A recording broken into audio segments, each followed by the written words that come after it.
प्रिय विद्यार्थियों, पिछले 2 वीडियो में आप सूरदास के 2 पद पढ़ चुके हैं। आज हम तीसरा पद पढ़ेंगे। सूरदास पद 3, कक्षा 10, क्षितिज भाग 2।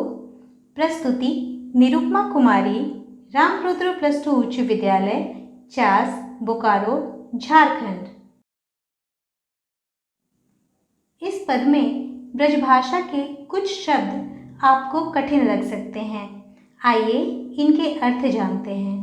हारिल, एक पक्षी हरियल जो हमेशा अपने पंजे में लकड़ी पकड़े रहता है। क्रम यानी कर्म। निसी अर्थात रात। जकरी यानी रटती रहती है। करुई यानी कड़वी और व्याधि यानी रोग। गोपियाँ उद्धव से कहती हैं, हमारे हरि हारिल की लकड़ी, मन क्रम बचन नंद नंदन उर, यह दृढ़ करी पकड़ी। जागत सोवत स्वप्न दिवस निसी, कान्ह कान्ह जकरी। सुनत जो लागत है ऐसो, ज्यों करुई ककरी। सुतो व्याधि हमको ले आए, देखी सुनी न करी। यह तो सूर तिन्हि ले सौंपो, जिनके मन चकरी। हारिल पक्षी के बारे में थोड़ा और जानते हैं। यह पक्षी हरियल हमेशा अपने पंजे में लकड़ी पकड़े रहता है।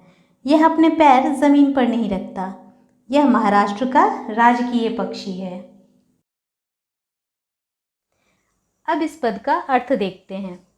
हमारे हरि हारिल की लकड़ी। गोपियाँ उद्धव से कहती हैं, हे उद्धव, हमारे लिए श्री कृष्ण हारिल के पंजों में थामी हुई लकड़ी के समान है। जिस प्रकार हारिल पक्षी लकड़ी को किसी भी हाल में नहीं छोड़ता, उसी भांति हम भी श्री कृष्ण को दृढ़ता से थामे हुए हैं। मन क्रम वचन नंद नंदन उर, यह दृढ़ करी पकड़ी।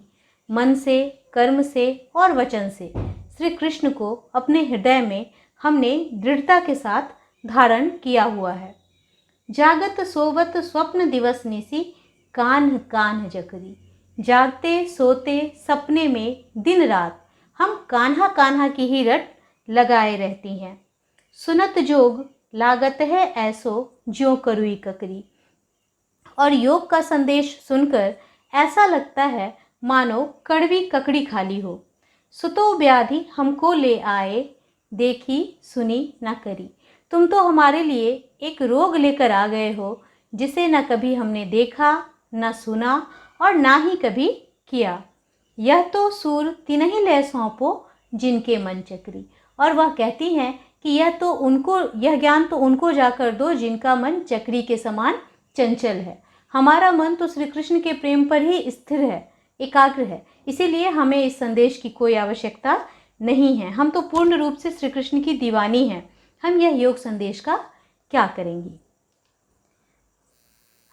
अब इस पद का भाव सौंदर्य अभी हमने देखा। अब हम इसका शिल्प सौंदर्य देखते हैं। इसमें आप देखेंगे कि कुछ अलंकारों का प्रयोग किया गया है। हमारे हरि हारिल की लकड़ी में रूपक अलंकार है।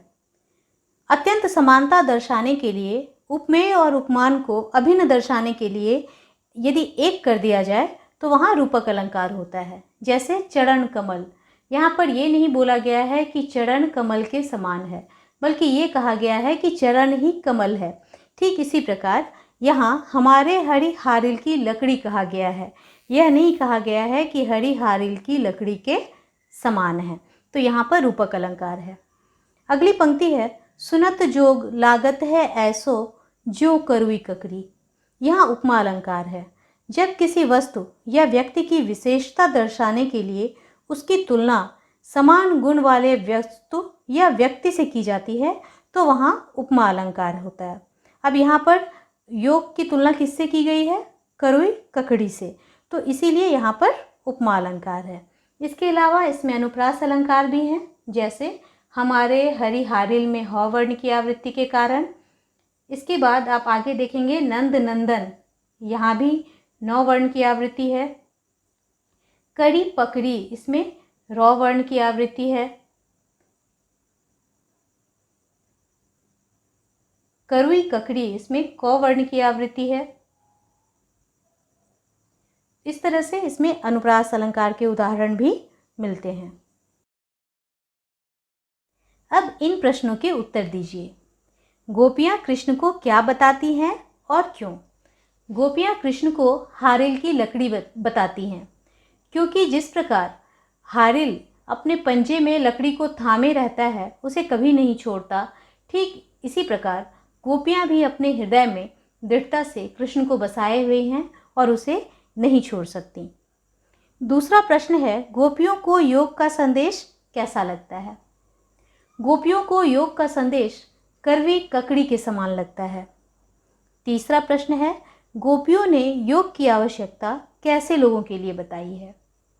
गोपियों ने योग की आवश्यकता ऐसे लोगों के लिए बताई है जिनका मन चक्री के समान चंचल है।